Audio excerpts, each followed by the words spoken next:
السلام عليكم، ازيكم عاملين ايه؟ يا رب تكونوا بخير. النهارده بقى هنعمل حاجه حلوه قوي، طريقتها سهله وبسيطه وكمان مكوناتها ابسط ما يكون. ان شاء الله هنعمل مع بعض النهارده المهلبيه، بس النهارده هنعملها بطريقه حرفيا هتنسيكوا اي طريقه تانية جربتوها قبل كده.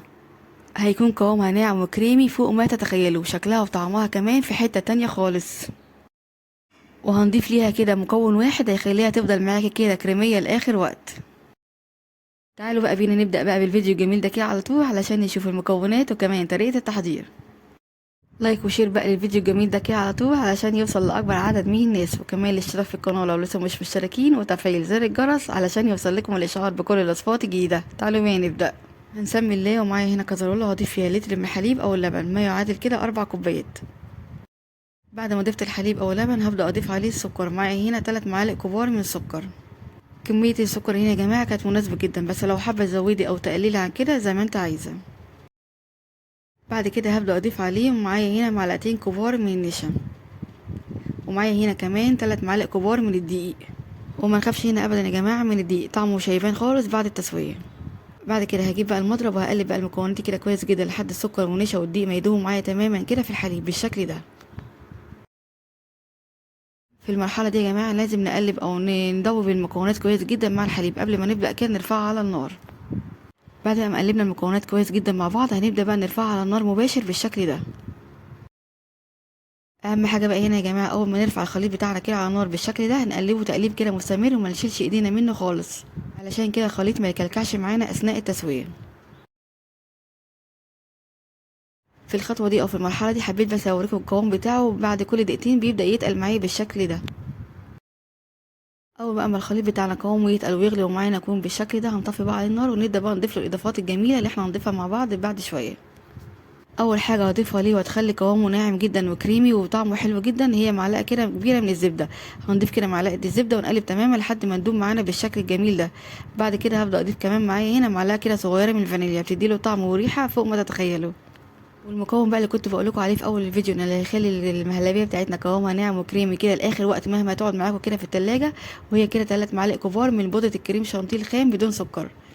هايل جدا يا جماعه مع المهلبيه بتاعتنا النهارده، حاولوا كده مش هيستغنوا عنه. في اضافه هنا بقى حبيت انا اضيفها كده لتزود الطعم والتست بتاع المهلبيه بتاعتي، بس لو انت اللبن بتاعك كامل الدسم ومتاكده ان دسمه كويس جدا ممكن تستغنى عنها.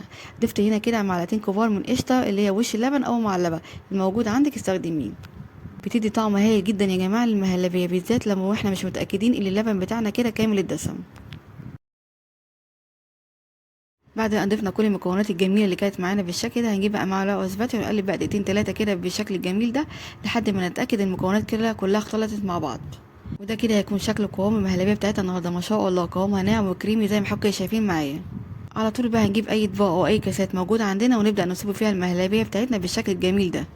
بصراحه يا جماعه طريقتها سهله وبسيطه خالص وكمان مكوناتها ابسط ما يكون، بس النتيجه والطعم والشكل النهائي روعه. بعد كده هنسيب بقى الاطباق الجميله بتاعتنا دي كده على الرخامه لحد ما تبرد معانا تماما قبل ما ندخلها التلاجة. بعد ما نتاكد ان الاطباق بتاعتنا بردت وهديت معانا تماما هندخلها بقى التلاجة ونسيبها لحد وقت التقديم وبألف هنا. ده كده هيكون شكل الطبق معايا بعد ما سبته كده في التلاجة حوالي نص ساعة، بجد ما شاء الله. قبل بقى ما نبدأ نقدم المهلبية الجميلة بتاعتنا كده النهاردة نبدأ بقى نضيف لها كده أي نوع مكسرات موجود عندنا كده في البيت، بيخلي المهلبية بتاعتنا شكلها وطعمها حلو جدا. بصوا بقى هنا معايا ما شاء الله شكلها بجد رائع. ممكن كمان نسيبها سادة، بجد هي مش محتاجة أي حاجة خالص، كفاية طعمها.